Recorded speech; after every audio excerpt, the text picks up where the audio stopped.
Braja Janaranjana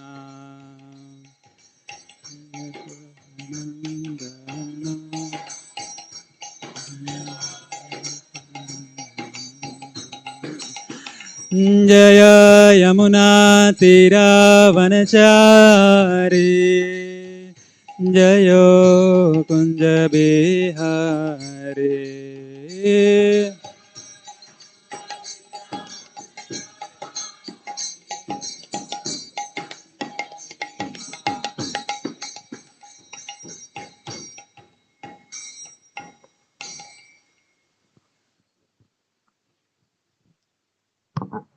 Jayom Vishnupad Paramahamsa Parabhijaka Charja Asto Tata Sutta Shri Srimad His Divine Grace Srila A.C. Bhaktivedanta Swami Srila Prabhupada Ki Jai Jayom Vishnupad Paramahamsa Parabhijaka Charja Asto Tata Sutta Shri Srimad His Divine Grace Srila Bhakti Siddhanta Saraswati Goswami Maharaj Prabhupada Ki Jai Ananta Koti Vaishnava Vrinda Ki Jai Sri Namacharja Srila Haridas Thakur Ki Jai Prayam Sikao Sri Krishna Chaitanya Prabhu Nityananda Sri Advaita Gadadhar Shivasari Gaur Bhakta Vrinda Ki Jai Sri Sri Radha Krishna Gopa Gopinath Shai Makunda Radha Kund Girid Govardhan Ki Jai Srila Prabhupada Ki Jai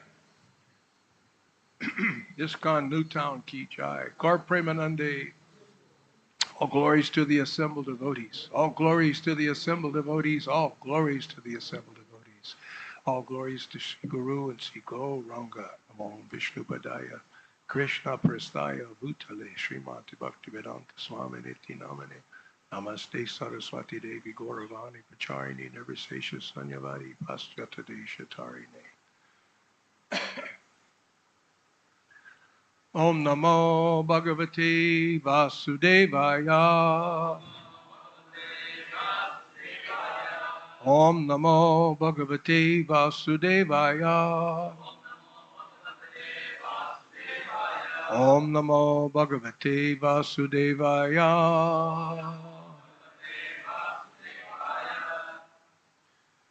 So good morning. Thank you for coming. Thank you for having me here.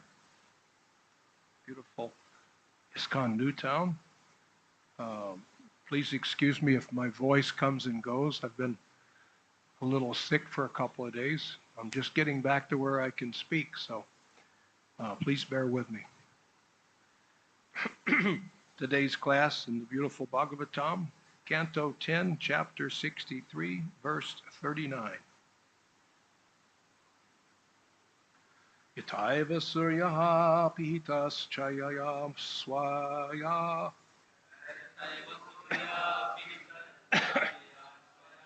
Chayam cha rupani cha sanchakasti.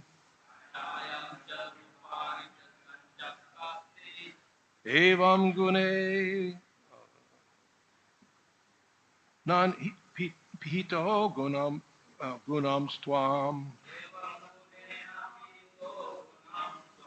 Atma pradipo guninas chabumam.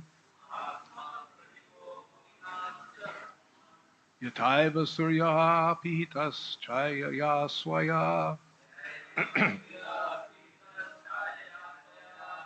Jayam cha rupani cha sanchakashit kashti.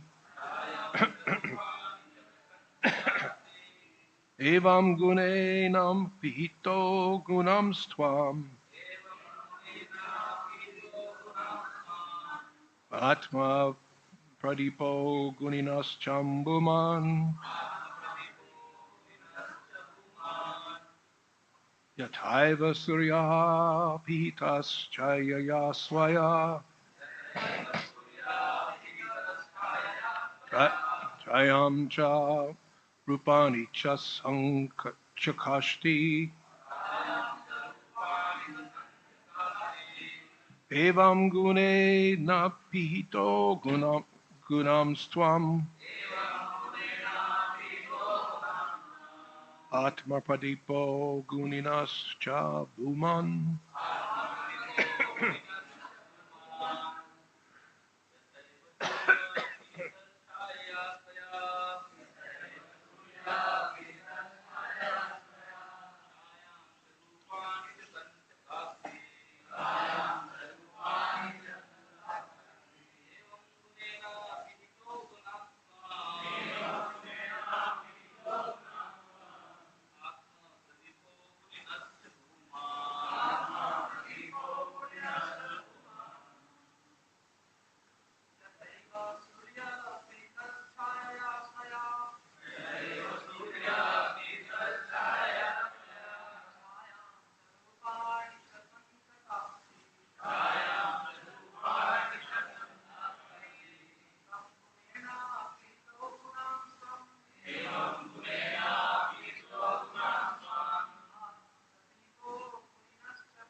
Mataji?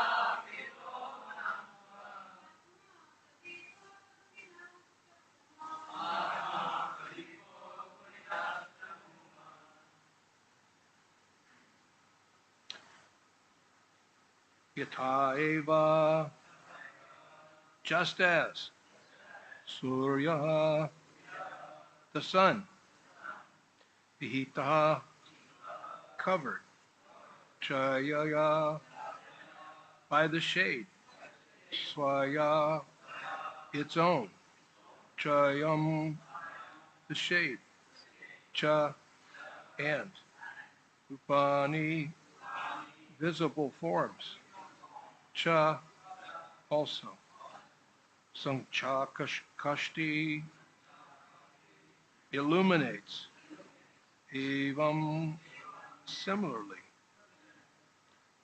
Gunena, by the material quality of false ego, Apihita, covered, Gunan, the qualities of matter, Tvam, you, Atma Pradipa, self-luminous,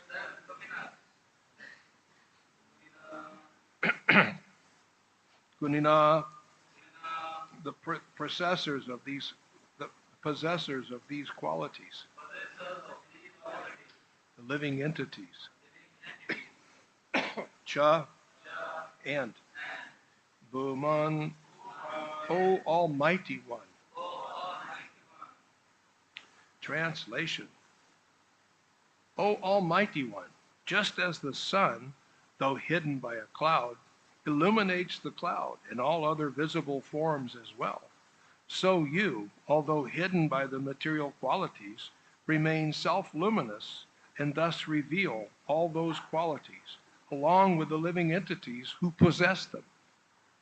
So I say, and you can repeat, O Almighty One, just as the sun, though hidden by a cloud, illuminates the cloud and all other visible forms as well.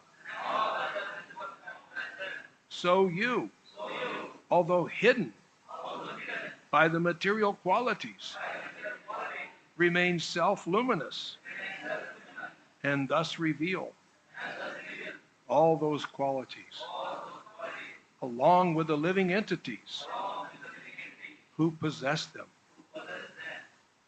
Purport. Here, Lord Shiva further clarifies the idea expressed in the final two lines of the previous verse. The analogy of the clouds and the sun is appropriate. With its energy, the sun creates clouds, which cover the vision of the sun. Yet it is the sun that allows us to see the clouds and all other things as well.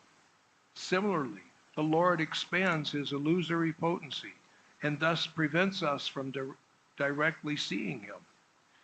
Yet it is God alone who reveals to us his covering potency, named the material world, namely the material world. And thus the Lord is Atma Pradipa, self-luminous. It is the reality of his existence that makes all things visible. Om Agyantimarindasya Gnanjanan Shalakaya Chakshur Unmilitam Jena Tasmai Sri Gurave Namah Sri Chaitanya Manu Vishtam Shtapitam Jena Bhutale Swayam Rupa Kadamayam Dadanti Swapadantikam. Hey Krishna Karuna Sindhu Dina Bandhu Jagat Prate Gopesha Gopeka Kanta Radha Kanta Namostute Tapta Kanchan Gaurange Radha Vrindavaneshwari Vrishabhanustute Devi Pranamami Hari Priye. Jai Sri Krishna Chaitanya Prabhu Nityananda Sri Advaita Gadadhar Srivasari Gaur Bhakta Vrinda. Hare Krishna, Krishna Krishna, Hare Hare, Hare Rama, Rama Rama, Hare Hare. Vanchakalpa tarubhyascha kripasindhubheva patitanam pavanebhyo vaishnavebhyo namo namaha.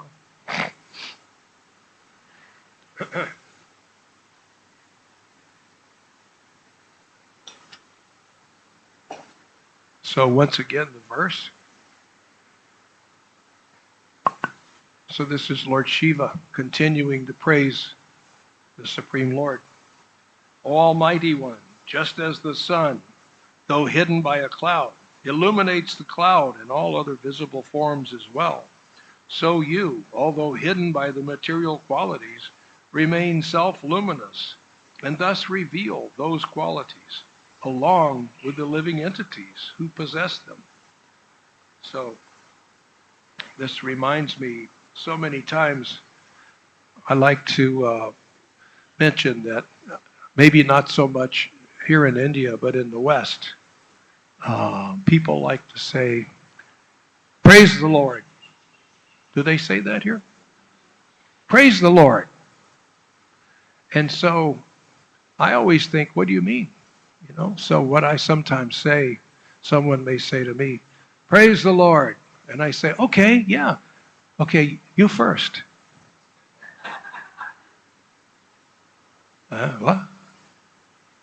So you're just saying, praise the Lord. You didn't actually want to praise the Lord. So typically people who say, praise the Lord, do many devotees say that? Praise the Lord? No, we just praise the Lord. We do it. We don't say it. We praise the Lord. So Lord Shiva is doing just that. See, instead of saying, my dear Lord, praise you, and then going on, he's praising Krishna. O Almighty One, just as the sun hidden by a cloud illuminates the cloud and other visible forms as well, so you, although hidden by the material qualities, remain self-luminous. So he's continuing on these few verses. He's continuing to praise Krishna. He's actually praising Krishna. So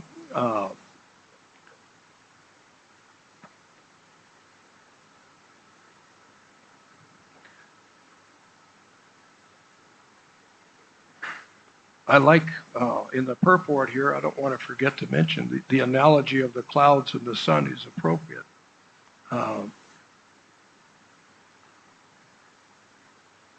You've got Lord Krishna who, like the sun creates clouds from shining on the waters. And so those clouds that he creates, the sun creates, hide the sun from us. So Krishna, because of our desire, is at this moment choosing to hide from us. That doesn't change any of the real truth. There still is Krishna. Krishna is there. But his material energy he's using to hide himself. Now, why would God want to hide from us? Why? Do you know of a reason why he would want to hide from us? It's because we want him to. We're wanting to hide from him. We come to this material world because we want to be all we can be without Krishna. We get to that point of maybe a little envious, and we think, I want to be the center of attention. And so I can't do that here because Krishna is so attractive. Krishna is all attractive. He's so wonderfully beautiful. So I can't be the center of attention when Krishna is here. So I need to go someplace where there is no Krishna. Well, where is such a place? We're in the material world. Sometimes atheists would say, where is your God? I can't see your God. Where is he? If I can't see him, then he probably doesn't exist. Right? Because the materialist only perceives through his senses. So my sense of vision won't allow me to see God at this point. So I say there is no God. If he was here, then I would be able to see him. So, but yet Krishna is there. When the sun creates the cloud, we can no longer see the sun, but the sun is there. And the sun is still doing its job. It's sending the light from the sun to illuminate everything. What we see is just reflected light. If we see a blade of grass, it's light, it's being reflected. So the sun is doing its job even on a cloudy day. Even though we can't see the sun, we know there is sun. See? And so Krishna is using the material energy to hide from us. And his Maya is doing such a wonderful job of fulfilling our desire from being away from him. We want to be away from Krishna. Now, at some point, we may want to go back to Krishna. But we've been here in this material world for so long. Practically speaking, there is no material number. There's no mathematical number big enough to describe how long, how many years we've been here. It's practically speaking an eternity. So long we've been here, hiding, getting away from Krishna.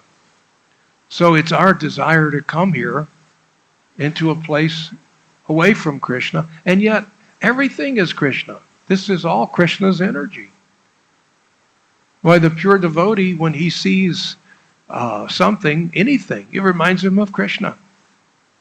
Srila Prabhupada was reminded of Krishna by seeing a flower or by seeing whatever, a beautiful fruit. This is all Krishna's energy. So the devotee gets to the point where he's remembering Krishna. He's stopped forgetting Krishna. He's coming out of his position of forgetfulness, and he's looking for Krishna. It's like trying to separate the clouds to see the sun. So we're trying to separate our perception of the material energy.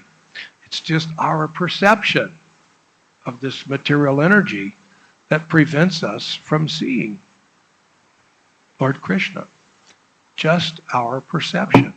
It's not a reality, it's just our perception.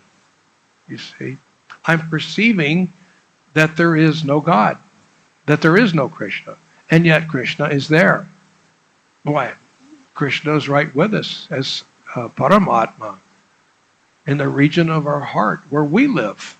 We're living in this body, and Krishna is there right with us. It's that Prabhupada describes like two birds on a limb of a tree. One bird is performing activities, the other bird is observing. So Paramatma is there. Why is Paramatma there? Because he wants to be with you. You want to be away. He wants you to believe that you're away. This is just some trick.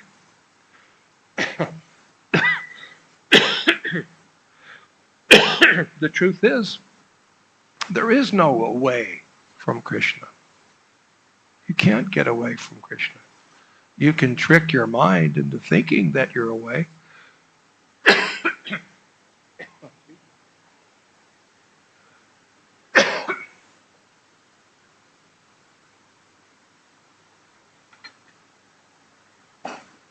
But it's not actually possible to get away from Krishna. Krishna is everywhere.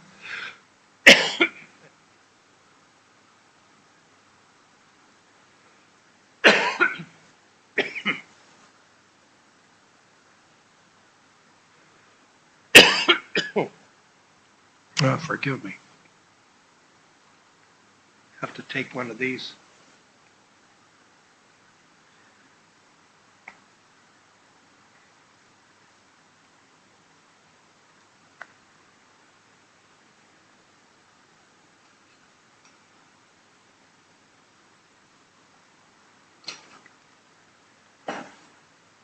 So Krishna is there with us, and he's providing this veil of the material energy to fulfill your desire. I want to look without seeing Krishna. Well, in Goloka Vrindavan, you can't look anywhere without seeing Krishna. You see, we want to reverse that. We want to look somewhere. We want to look everywhere and not see Krishna. So, the material energy is very good at giving us that and fulfilling that desire. Oh, you want to be away from Krishna? Okay. And yet, we're looking at Krishna every moment. And Krishna is with us constantly as Paramatma. So therefore, there's one film that I posted on my Facebook page. Srila Prabhupada is giving class. It's a very short film. And you might have seen the film. So one devotee asked Prabhupada, Srila Prabhupada, how long does it take to become fully self-realized? Do you remember what Prabhupada's answer was? 1 minute. Prabhupada said, 1 minute. 1 minute. But we won't do it in 1 minute. Some people will, but we won't, because we're not over that desire to not see Krishna. We actually still want our privacy. You see? We want our privacy from Krishna. We're away from Krishna. So we're not over this disease yet. You see?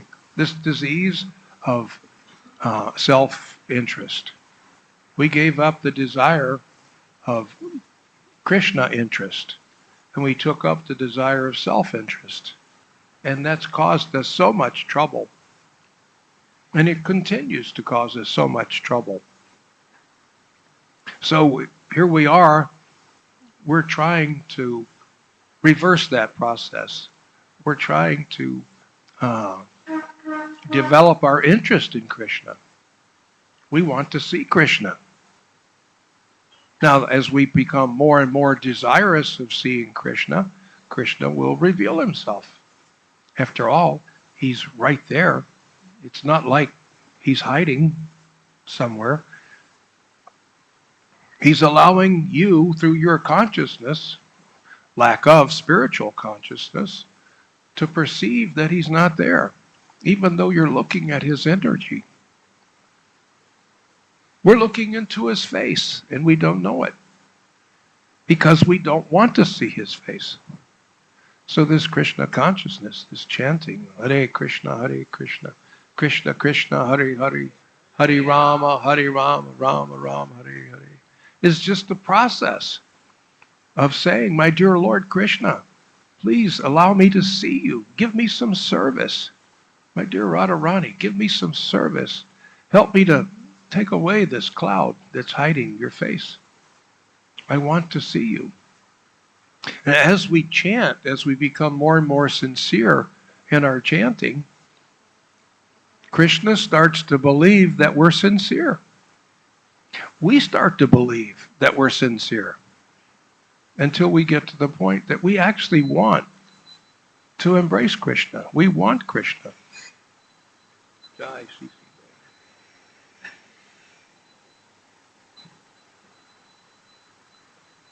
So it works like that.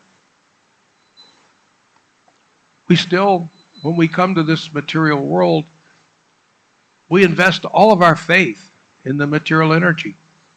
We're convinced that we can get some nice enjoyment in this material world. something nice to eat, regardless of what form of life we're in, which one of the 8,400,000 species of life we find ourselves in. It's the same process. I'll find some nice foodstuff, some place to sleep. I'll find a nice mate. And then I'll have to defend it because the other entities will want it. So we've been doing that. And we have faith in the material energy that we'll get some enjoyment from this process. Eating, sleeping, mating, and defending. Can we enjoy defending? Some people ask that. I can see how we can enjoy eating, sleeping, mating. What about defending? How can we enjoy defending? Because when I'm successful, then I'm all proud. I defended. I had a nice place to sleep. I had some nice food stuff and a beautiful mate. And he tried to take it, but I struck him down. Just see. And then I think, oh, I am so great. And I want others to think that I'm great. So this defense, sometimes people spend a lot of energy into martial arts, trying to become a great defender. That may or may not be good for you. Don't waste too much of your time doing it, But it's for my own self-interest, my own pride, the way I see myself. I want to see myself as a tough guy. I can defend my woman. Then I'm very proud. So we have faith in all of these processes, eating, sleeping, mating, and defending. I'll get some enjoyment.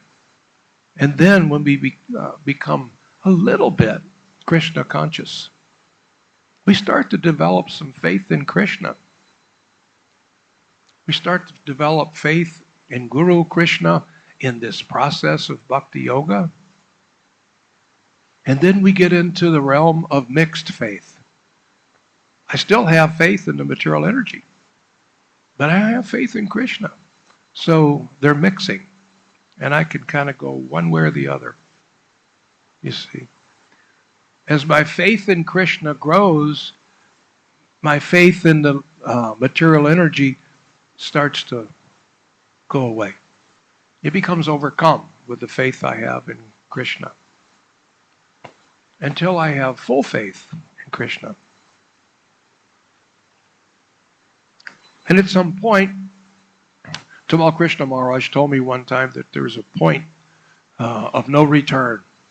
You can get enough faith in Krishna that there's no fall down. There's no way that you'll fall down and stay fallen. Someone may fall, but they bounce back. It's the point of no return, he called it. You get there, and you could still fall down, but you'll come back because you've lost your faith in the material energy. You've lost it. You don't think that there's anything out there that will give me any enjoyment. You become somewhat disgusted by the material energy. And so, at some point, we develop some compassion for our fellow living entities that are here. And we want to give them this Krishna consciousness because we want to save them from this material suffering as well. And so we go out and we preach to them. We try to give them, please take this. But why should they take it unless you're being successful with it? What is Krishna consciousness supposed to do for you? Shouldn't it make you blissful and happy? Shouldn't it make you... What are the 4 pillars of spiritual life? Truthfulness, mercifulness,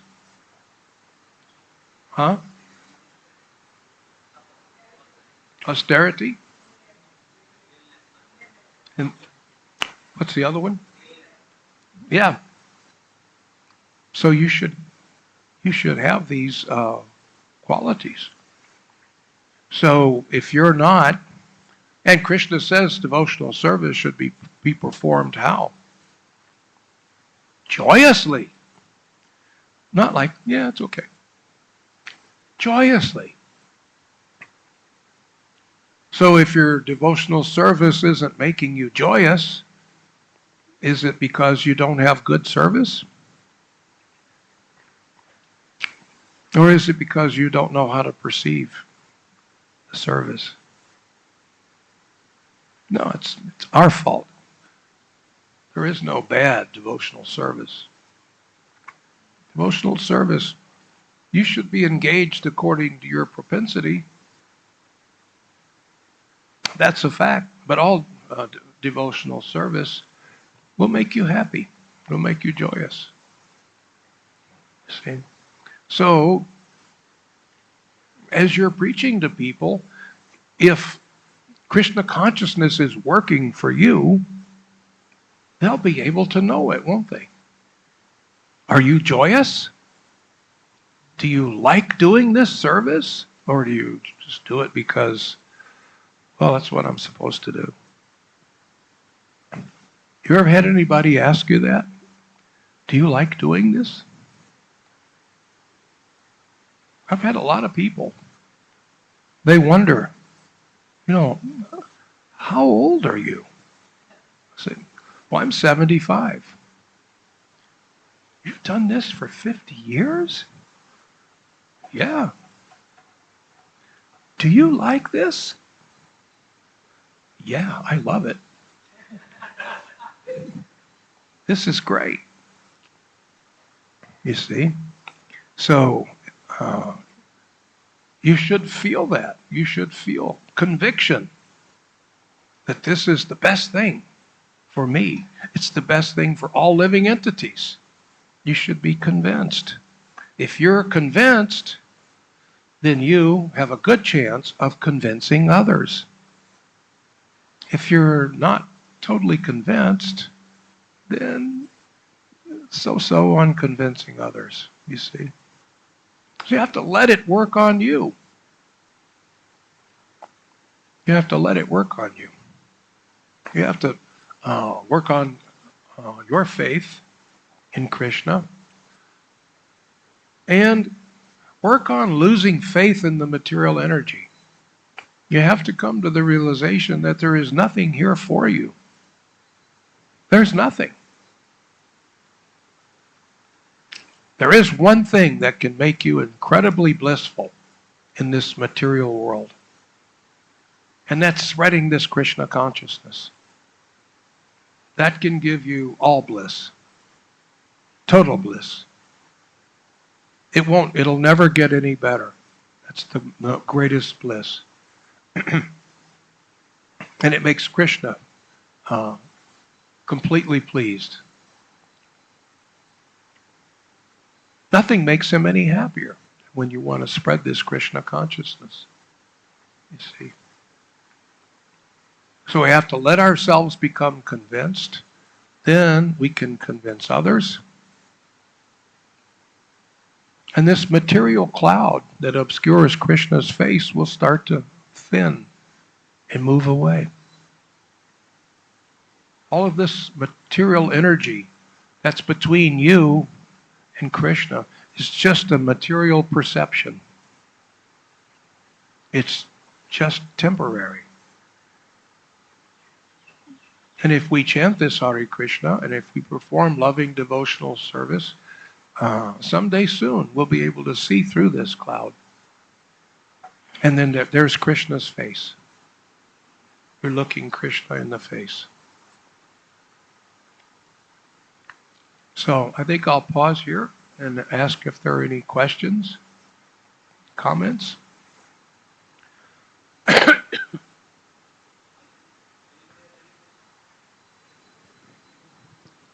Hare Krishna. Hare Krishna. Thank you, Prabhu, for your wonderful class. How to increase this conviction, Prabhu, as you said. Say what? You said that you have to work on that to convince on this process. You have to be convinced on this process. We So have how to do that? We have to convince ourselves. It's like my godbrother Vaisheshika Prabhu says, it starts with hearing. You've got to hear. You've got to hear a lot.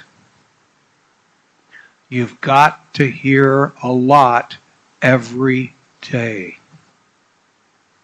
We don't take any vacations from hearing. We have to hear.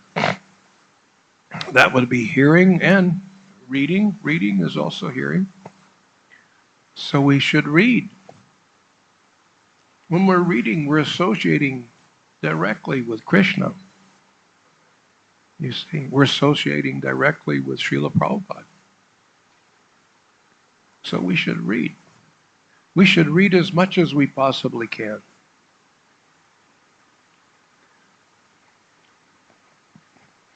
Tamal Krishna Maharaj made a comment one time, and Prabhupada didn't like the comment. Prabhupada said, "Are you reading my books?" And Tamal Krishna Maharaj said, "Well, Prabhupada, no, not for a while, because..." And Prabhupada said, "Why?"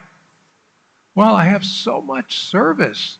I'm managing this and I'm managing that, and we're doing this. I have all this. I just don't have time, Prabhupada." And Srila Prabhupada said, "So then sleep less. Don't cut back on any service. Sleep less. Read these books." You've got to hear. We've got to associate with those who are convinced.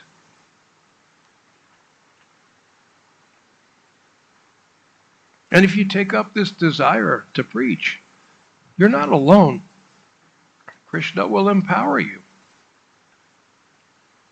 Empowerment will come from Krishna through the disciplic succession, through the Panchatattva, through the previous acharyas, through your spiritual master. The empowerment will come. Without the empowerment, what can you do? You don't do anything. You're not a doer. But you are the desirer. You desire to do it. So you make the attempt and you pray, "Krishna, please empower me to preach." You see? And then you become more and more convinced. As you become more and more convinced, you become more and more convincing. You can convince others. That is a scientific fact. In marketing, companies spend a lot of money trying to figure out what makes the successful salesman successful, because they want to make all their salesmen successful. And they found that one of the things that makes the successful salesman successful is he's convinced on his product or his service. He's convinced. And the customers buy that conviction. They ask people later, "What made you buy this one over that one?" "Well, this guy was so convinced.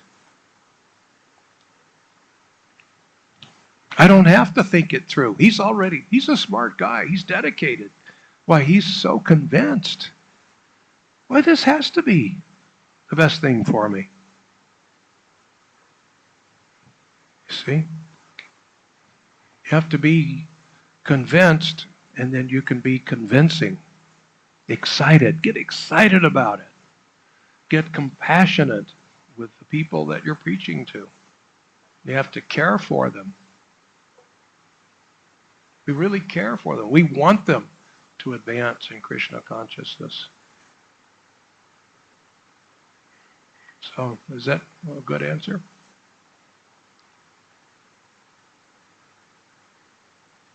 What else? Yes, Prabhu? Hare Krishna. Prabhuji, we've been practicing Krishna consciousness, making an endeavor.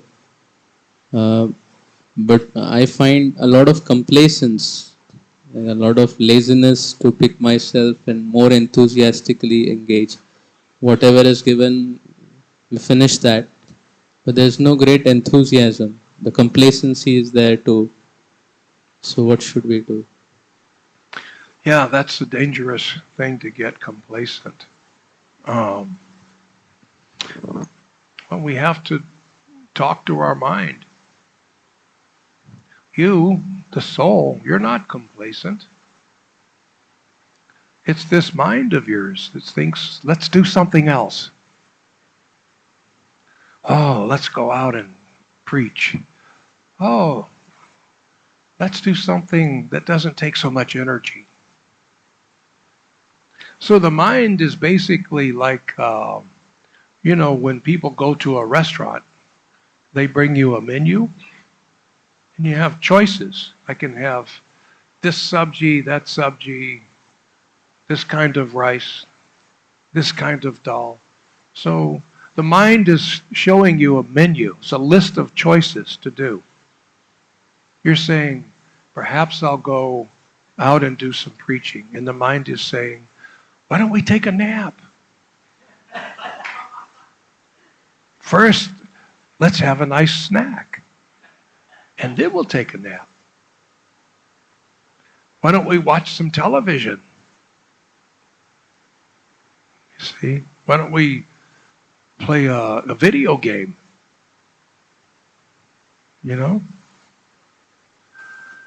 So we have to train this mind. We think that we are this body, and therefore we think that the mind is us. It's just not true. We're not the mind.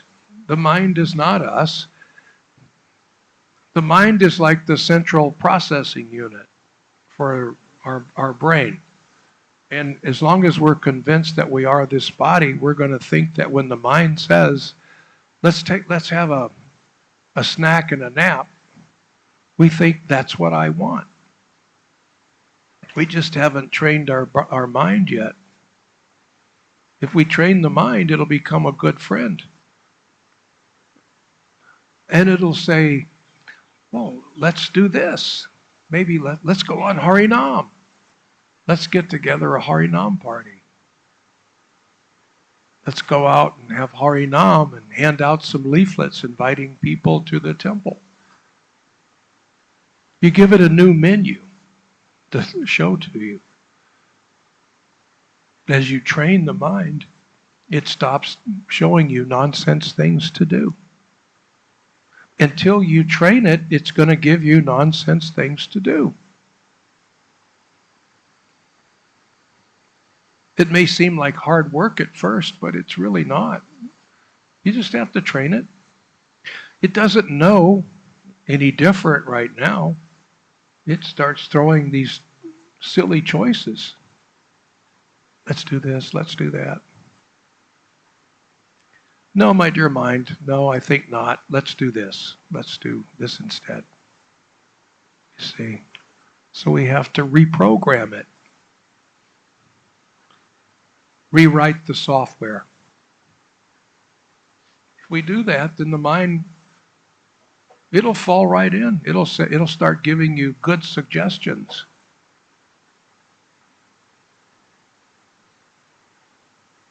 You have to work hard, but it's worth it. It's hard work, but then it gets much easier once you get the mind trained. Now the mind still might want to get complacent, but not if you give it fulfillment by preaching. Book distribution, that's fulfilling. That's so fulfilling. Preaching, book distribution, Harinam, so fulfilling that your mind will start to suggest that. Hey, let's do this, let's do that. That was really fulfilling.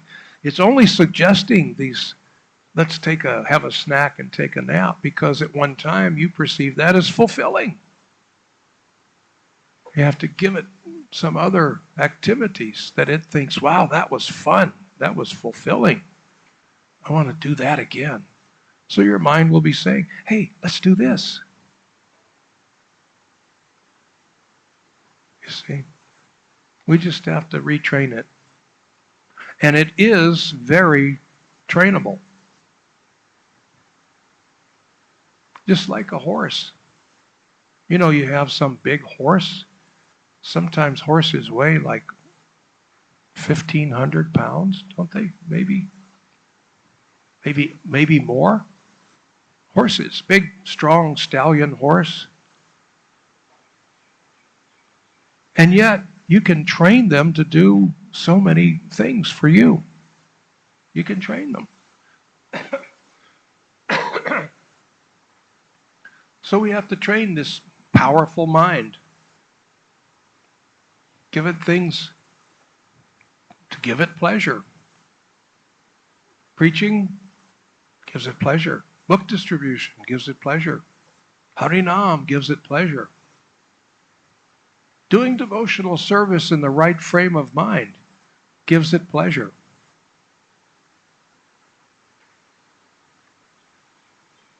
As we look around, we see people that have had the same service for decades. Sometimes pujaris, cooks, book distributors. And they're still at it, strong. They're convinced. They're going to do it every day. You see? So their mind is trained. They don't have that struggle with their mind. They don't have to fight with their mind every day where the mind is saying, oh, no, let's have a snack and take a nap. You know?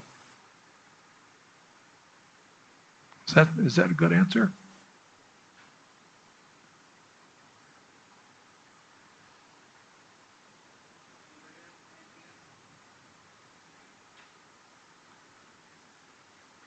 Got time for maybe one more quick one.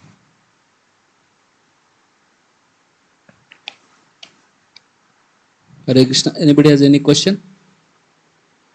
Okay. Prabhuji, in your last 50 years of Krishna consciousness, so what are the steps or like how you practice Krishna consciousness so nicely? You can tell like how you are so strong in Krishna consciousness. What steps you took in your daily schedule and daily routine that kept you very fiery in Krishna consciousness? We have to pray. We have to be conscious that we need Krishna's help. Every day, I have to pray. Please help me, Krishna. Please empower me to do my service. Please give me some words to say. Please use me as your instrument. And that way we're relating with Krishna. We're conscious of our relationship with Krishna. It's not if we start thinking that it's something I need to do, then now I'm trying to be the doer. And that's not very intelligent. You see? I'm never the doer. I'm just the desirer. Krishna makes the arrangement for the doing, but I have to purify my desires. Krishna's willing to help, but by me praying to him, I'm just reminding myself that I need his help.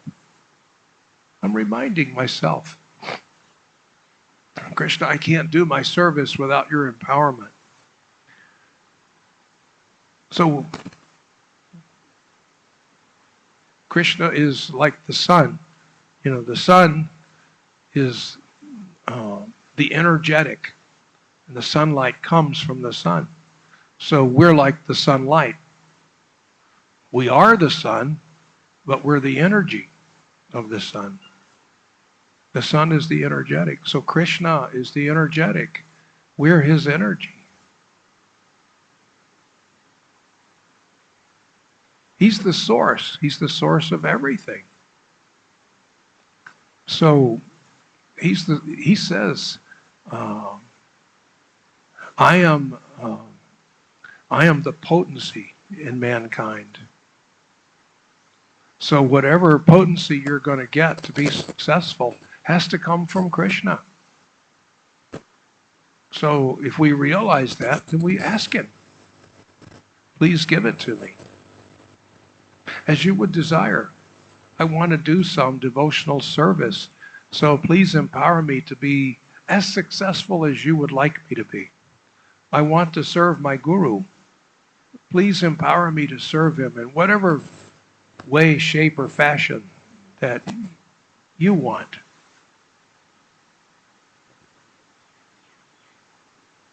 If we think that it's just me trying to do something very, very difficult, well, that makes it look very, very difficult. And it's not. Nothing is difficult for Krishna. We just say, Krishna, I know you want me to serve you. I know I want you to serve me. I mean, I know that you want me to serve you, and I know you want me to serve you. And that's my constitutional position. I need your empowerment. Without you, I'm lost. The nature of the gopis is they felt that they had nothing else but Krishna. So we have to see like that. We don't have anything else but Krishna. We're in a material world where we're thinking, I can't find God. But there's nothing here but God. We just have to clear up this consciousness, you see. All right. Thank you all so very much. All glories to Srila Prabhupada. Hare Krishna. His Grace Jivananda Prabhu ki jai. Thank you very much, Prabhuji. Haribo.